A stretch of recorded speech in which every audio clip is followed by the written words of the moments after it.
ನಮಸ್ಕಾರ, ನನ್ನ ಹೆಸರು ಶ್ರುತಿ ಜೈ. ನಾನು ಸ್ವೀಡನಿಂದ ವ್ಲಾಗ್ ಮಾಡ್ತಾ ಇದ್ದೀನಿ. ಸೊ ಸ್ಪ್ರಿಂಗ್ ಸ್ಟಾರ್ಟ್ ಆಗಿದೆ ಇವಾಗ ಸ್ವೀಡನಲ್ಲಿ. ನೋಡ್ತಾ ಇರ್ಬೋದು ಎಷ್ಟು ಚೆನ್ನಾಗಿದೆ ವೆದರು, ತುಂಬ ಬಿಸಿಲಿದೆ. ಸೊ ಯಾರ್ಯಾರು ಇನ್ನೂ ನನ್ನ ಚಾನಲ್ಗೆ ಇನ್ನೂ ಸಬ್ಸ್ಕ್ರೈಬ್ ಮಾಡ್ಕೊಂಡಿಲ್ಲ, ದಯವಿಟ್ಟು ಸಬ್ಸ್ಕ್ರೈಬ್ ಮಾಡ್ಕೊಳ್ಳಿ. ಬನ್ನಿ ವಿಡಿಯೋ ಸ್ಟಾರ್ಟ್ ಮಾಡೋಣ.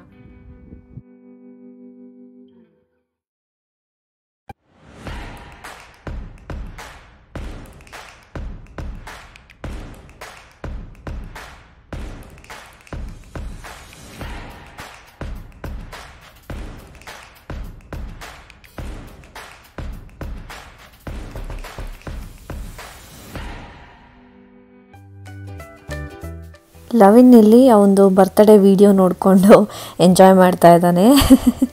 ಯಾರ್ಯಾರು ಬಂದಿದ್ರು ಬರ್ತ್ಡೇಗೆ ಅಂತ ಎಲ್ಲ ನೆನಪಿದೆ ಅವನಿಗೆ. ಸೊ ಎಲ್ಲ ನೋಡಿಕೊಂಡು ಫುಲ್ಲು ಖುಷಿಯಾಗಿ ನೋಡ್ಕೊಂಡು ಎಂಜಾಯ್ ಮಾಡ್ತಾ ಇದ್ದಾನೆ ಇಲ್ಲಿ.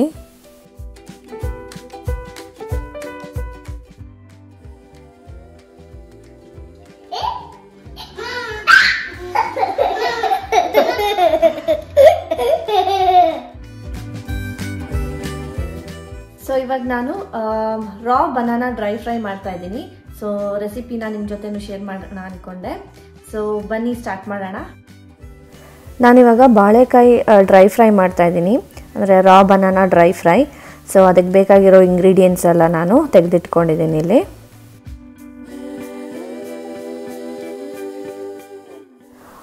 ರುಚಿಗೆ ತಕ್ಕಷ್ಟು ಉಪ್ಪು, ಒಂದು 4ರಿಂದ 5 ಸ್ಪೂನಷ್ಟು ಎಣ್ಣೆ ತೊಗೊಂಡಿದ್ದೀನಿ. ಮತ್ತು ಇಲ್ಲಿ 1 ಟೀ ಸ್ಪೂನಷ್ಟು ಚಿಲ್ಲಿ ಪೌಡರ್, ಒಂದು ಅರ್ಧ ಟೀ ಸ್ಪೂನಷ್ಟು ಗರಂ ಮಸಾಲ ಪೌಡರ್, ಒಂದು ಅರ್ಧ ಟೀ ಸ್ಪೂನಷ್ಟು ಜೀರಾ ಪೌಡರ್, ಒಂದು ಅರ್ಧ ಟೀ ಸ್ಪೂನಷ್ಟು ಧನಿಯಾ ಪೌಡರ್, ಮತ್ತು ಒಂದು 1/4 ಟೀ ಸ್ಪೂನಷ್ಟು ಅರಿಶಿನ. ಒಂದೇ ಒಂದು ರಾ ಬನಾನಾ ತೊಗೊಂಡಿದ್ದೀನಿ ಇಲ್ಲಿ. ಇದಿಷ್ಟೇ ಇಂಗ್ರೀಡಿಯೆಂಟ್ಸು. ತುಂಬ ಬೇಗ ಆಗುತ್ತೆ, ಜಾಸ್ತಿ ಟೈಮಿಂಗ್ ತೊಗೊಳೋದಿಲ್ಲ. ಸಿಂಪಲ್ಲಾಗಿ ತುಂಬ ರುಚಿಯಾಗಿರುತ್ತೆ, ಸಕ್ಕತ್ತಾಗಿರುತ್ತೆ ಟೇಸ್ಟ್ ಮಾತ್ರ. ಫಸ್ಟು ಈ ಬಾಳೆಕಾಯಿದು ಸಿಪ್ಪೆ ಏನಿದೆ ಅದನ್ನು ಲೈಟಾಗಿ ತೆಗೆದಿಟ್ಕೋಬೇಕು, ತೆಳುವಾಗಿ. ನೋಡಿ ಈ ಥರ ಪಿಲ್ಲರಲ್ಲಿ ತೆಳುವಾಗಿ ತೆಗೆದಿಟ್ಕೋಬೇಕು. ನೋಡಿ ಹೀಗೆ. ನೋಡಿ ಈ ಥರ ಬಾಳೆಕಾಯ್ದು ಸಿಪ್ಪೆ ಫುಲ್ಲು ತೆಳುವಾಗಿ ಈ ಥರ ತೆಗೆದಿಟ್ಕೋಬೇಕು. ನೋಡಿ ಇಲ್ಲಿ ನಾನು ಎಷ್ಟು ತೆಳುವಾಗಿ ತೆಗೆದಿದ್ದೀನಿ ಸಿಪ್ಪೆನ. ಸೊ ಇಷ್ಟು ತೆಗೆದ್ರೆ ಸಾಕು. ಸಿಪ್ಪೆ ತೆಗೆದಿದ್ದಾದಮೇಲೆ ನಾನಿಲ್ಲಿ ಒಂದು ಬೌಲಲ್ಲಿ ನೀರು ಇಟ್ಕೊಂಡಿದ್ದೀನಿ. ಬಾಳೆಕಾಯಿನ ಹೆಚ್ಚಿದ ಮೇಲೆ ನೀರಲ್ಲಿ ಹಾಕಬೇಕು, ಇಲ್ಲಾಂದರೆ ಅದು ಕಪ್ಪಾಗಿಬಿಡತ್ತೆ. ಬಾಳೆಕಾಯಿನ ಸಣ್ಣ ಸಣ್ಣದಾಗಿ ಹೆಚ್ಚಿಟ್ಕೊಂಡಿದ್ದೀನಿ. ಯಾವ ಶೇಪಲ್ಲಾದರೂ ಹೆಚ್ಕೋಬೋದು, ಫುಲ್ಲು ರೌಂಡಾಗಾದರೂ ಹೆಚ್ಕೋಬೋದು, ನಿಮ್ಗೆ ಯಾವ ಥರ ಬೇಕೋ ಆ ಥರ. ನಾನಿಲ್ಲಿ ನೋಡಿ ಇಷ್ಟು ದಪ್ಪ ಇರಬೇಕು, ತೀರಾ ತೆಳು ಮಾಡ್ಕೋಬೇಡಿ. ಇಷ್ಟು ದಪ್ಪ ಇದ್ದರೆ ಚೆನ್ನಾಗಿರುತ್ತೆ. ಸೊ ನೋಡಿ ಈ ಥರ.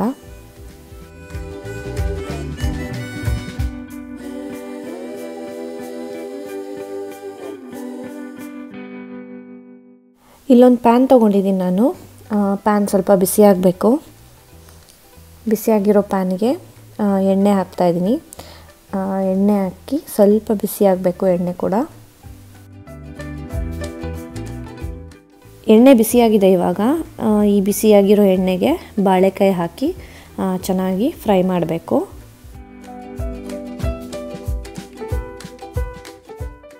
ಸ್ವಲ್ಪ ಮೀಡಿಯಮ್ ಹೈ ಹೀಟಲ್ಲೇ ಇಟ್ಕೊಳ್ಳಿ, ಸೊ ದಟ್ ಬಾಳೆಕಾಯಿ ಚೆನ್ನಾಗಿ ಫ್ರೈ ಆಗುತ್ತೆ.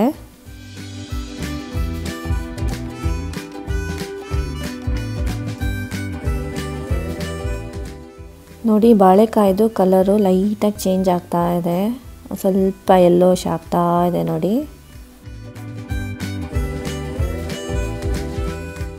ಒಂದೆರಡು ನಿಮಿಷ ಆಗಿದೆ ಇವಾಗ. ನೋಡಿ ಕಲರ್ ಚೇಂಜ್ ಆಗಿದೆ ಬಾಳೆಕಾಯ್ದು, ಸ್ವಲ್ಪ ಯೆಲ್ಲೋಶ್ ಜಾಸ್ತಿ ಕಾಣಿಸ್ತಾ ಇದೆ ಇದರಲ್ಲೀಗ.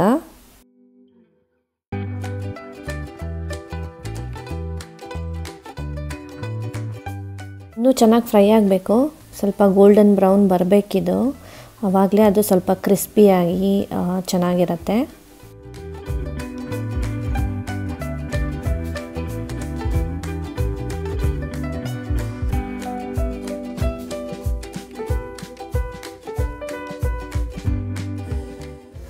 ಸೊ ನೋಡಿ ಚೆನ್ನಾಗಿ ಫ್ರೈ ಆಗಿದೆ, ಇದು ಕ್ರಿಸ್ಪಿ ಆಗಿದೆ, ಇವಾಗ ಗೋಲ್ಡನ್ ಬ್ರೌನ್ ಕೂಡ ಬಂದಿದೆ.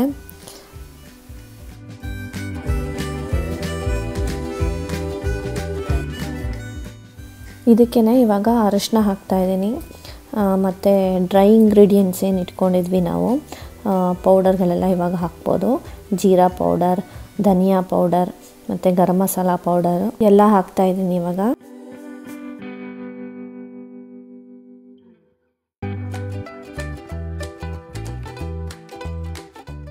ಗರಂ ಮಸಾಲ ಹಾಕಿದ ಮೇಲೆ ರುಚಿಗೆ ತಕ್ಕಷ್ಟು ಉಪ್ಪು ಹಾಕಿ ಚೆನ್ನಾಗಿ ಅದನ್ನು ಮಿಕ್ಸ್ ಮಾಡಬೇಕು.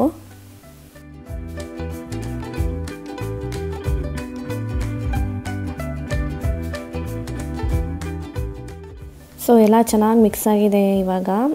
ನೋಡಿ ಎಷ್ಟು ಚೆನ್ನಾಗಿ ಕಾಣಿಸ್ತಾ ಇದೆ.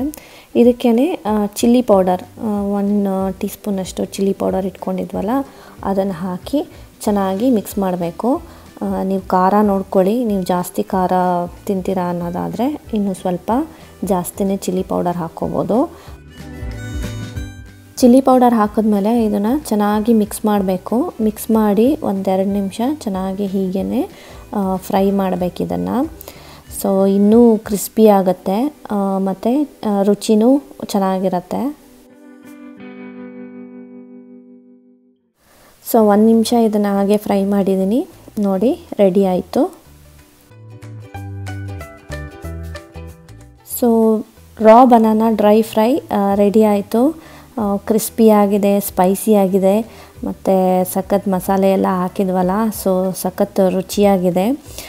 ಇದನ್ನು ಅನ್ನ ಸಾಂಬಾರ ಜೊತೆ ಅಷ್ಟೇ ಅಲ್ಲ, ಈವ್ನಿಂಗ್ ಸ್ನ್ಯಾಕ್ ಟೈಮಲ್ಲಿ ಕೂಡ ಇದನ್ನು ಮಾಡ್ಕೊಂಡು ತಿನ್ಬೋದು. ತುಂಬಾ ರುಚಿಯಾಗಿರುತ್ತೆ.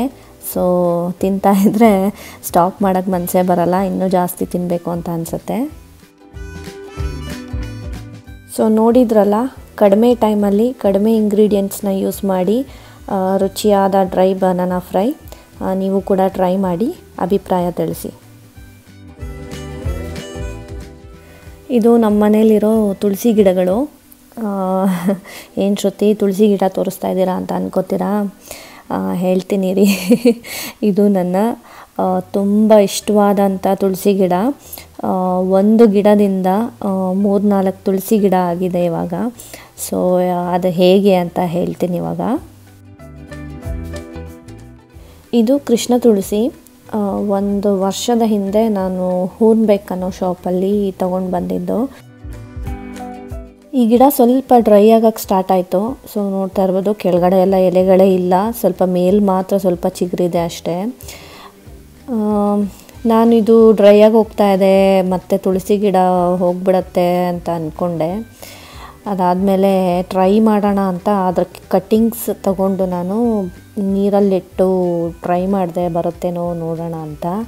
ಸೊ ಲಕ್ಕಿಲಿ ಅದು ಫುಲ್ಲು ನೀರಲ್ಲಿಟ್ಟಿದ್ದಕ್ಕೆ ಸ್ವಲ್ಪ ಚೆನ್ನಾಗಿ ಅದ್ರ ಬೇರೆಲ್ಲ ಬಂತು. ಅದರಿಂದ ಈಗ 2-3 ತುಳಸಿ ಗಿಡ ಆಗಿದೆ. ನೋಡಿ ಎಷ್ಟು ಚೆನ್ನಾಗಿ ಬೆಳೆದಿದೆ ಈ ದೊಡ್ಡ ಗಿಡ. ಇದೇ ಫಸ್ಟು ನಾನು ಟ್ರೈ ಮಾಡಿದ್ದು. ಸೊ ಚೆನ್ನಾಗಿ ಬೇರೆಲ್ಲ ಬಂದು ಚೆನ್ನಾಗಿ ಬೆಳೀತಾ ಇದೆ. ಇದು ಪಕ್ಕದಲ್ಲಿರೋದು ಸೆಕೆಂಡು. ನೋಡಿ ಎಷ್ಟು ಚೆನ್ನಾಗಿ ಬೆಳೆದಿದೆ ಅಂತ. ಸೊ ಇದು 3ನೇದು. ಚೆನ್ನಾಗಿ ಅದು ಬೇರೆಲ್ಲ ಚೆನ್ನಾಗಿ ಬಂದಿದೆ. ಅದರಲ್ಲಿ ನೀರಲ್ಲಿ ಇಟ್ಟಿದ್ದೆ ಹೀಗೆ.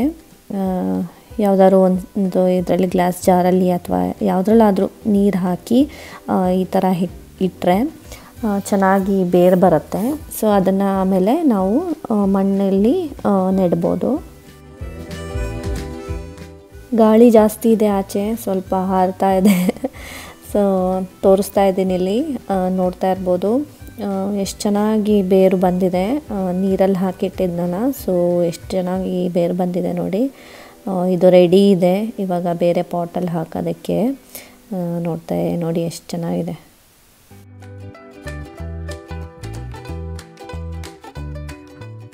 ಇವಾಗ ಇದನ್ನು ಪಾಟಲ್ಲಿ ಹಾಕ್ತಾಯಿದ್ದೀನಿ. ಸೊ ನೋಡಿ ಎಷ್ಟು ಚೆನ್ನಾಗಿ ಬಂದಿದೆ ಬೇರು.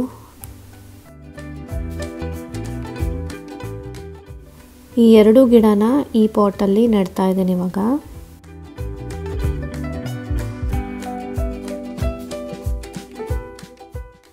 ಎರಡು ತುಳಸಿ ಗಿಡನೂ ಒಂದೇ ಪಾಟಲ್ಲಿ ಹಾಕಿದ್ದೀನಿ. ಸೊ ಇನ್ನೂ 2 ತುಳಸಿ ಗಿಡ ಇತ್ತಲ್ವ, ಅವೆರಡನ್ನೂ ಕೂಡ ಪಾಟು ಚೇಂಜ್ ಮಾಡಿ ಬೇರೆ ಪಾಟಿಗೆ ಹಾಕಿದ್ದೀನಿ. ಸೊ ಪಾಟ್ ಚೇಂಜ್ ಮಾಡೋದ್ರಿಂದ ಬೇರೆ ಮಣ್ಣು ಹಾಕೋದ್ರಿಂದ ಇನ್ನೂ ಚೆನ್ನಾಗಿ ಬೆಳೆಯುತ್ತೆ. ಸೊ ಅದಕ್ಕೆ ಇಲ್ಲಿ ಚೇಂಜ್ ಮಾಡಿದ್ದೀನಿ. ಸುಮಾರು ಜನಕ್ಕೆ ಈ ಥರ ಕಟ್ಟಿಂಗ್ಸಿಂದ ಗಿಡ ಬೆಳೆಸೋದು ಗೊತ್ತಿರುತ್ತೆ. ಯಾರ್ಯಾರು ಗೊತ್ತಿಲ್ವೋ ಅವ್ರಿಗೆ ಯೂಸ್ ಆಗಲಿ ಅಂತ ಹೇಳಿಬಿಟ್ಟು ಇದನ್ನು ನಾನು ಶೇರ್ ಮಾಡ್ತಾಯಿದ್ದೀನಿ. ಇದು ಗುಸ್ತಾವ್ ಅಡಾಲ್ಫ್ ಟೋರಿ ಹತ್ರ ಅಲ್ಲಿ ಮ್ಯೂಸಿಕ್ ಪ್ಲೇ ಮಾಡ್ತಾಯಿದ್ರು. ತುಂಬ ಜನ ನಿಂತ್ಕೊಂಡು ನೋಡ್ತಾ ಇದ್ರಲ್ಲಿ, ಎಲ್ಲರೂ ಎಂಜಾಯ್ ಮಾಡ್ತಾಯಿದ್ರು. ಲವಿನ್ ಕೂಡ ಅಲ್ಲಿ ಎಂಜಾಯ್ ಮಾಡ್ತಾ ಇದ್ದಾನೆ ನೋಡಿ.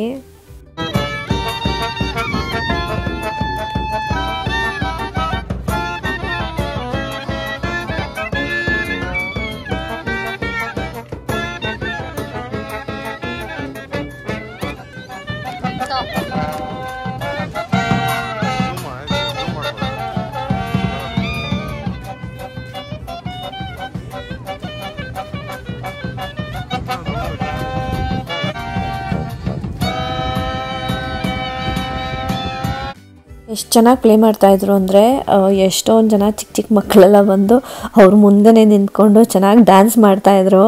ಸೊ ಸಖತ್ ಕ್ಯೂಟಾಗಿತ್ತು ನೋಡೋದಕ್ಕೆ.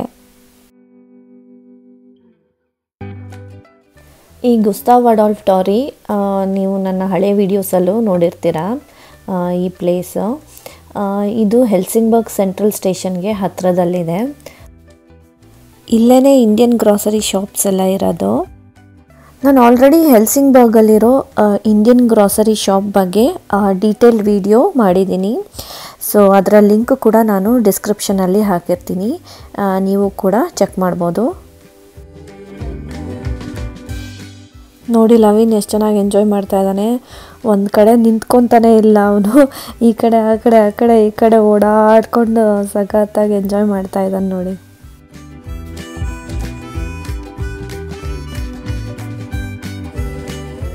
ಈ ವಿಡಿಯೋ ಇಲ್ಲಿಗೆ ಎಂಡ್ ಮಾಡ್ತಾ ಇದ್ದೀನಿ. ಈ ವಿಡಿಯೋ ನಿಮ್ಗೆಲ್ಲರಿಗೂ ಇಷ್ಟ ಆಗಿದೆ ಅಂತ ಅನ್ಕೋತೀನಿ. ಇಷ್ಟ ಆದರೆ ಲೈಕ್ ಮಾಡಿ, ಶೇರ್ ಮಾಡಿ, ಕಮೆಂಟ್ ಮಾಡಿ, ಮತ್ತು ಸಿಂಪಲ್ ಶ್ರುತಿ ಸ್ವೀಡನ್ ಚಾನಲ್ಗೆ ಸಬ್ಸ್ಕ್ರೈಬ್ ಮಾಡಿ. Thanks for watching. ಬಾಯ್.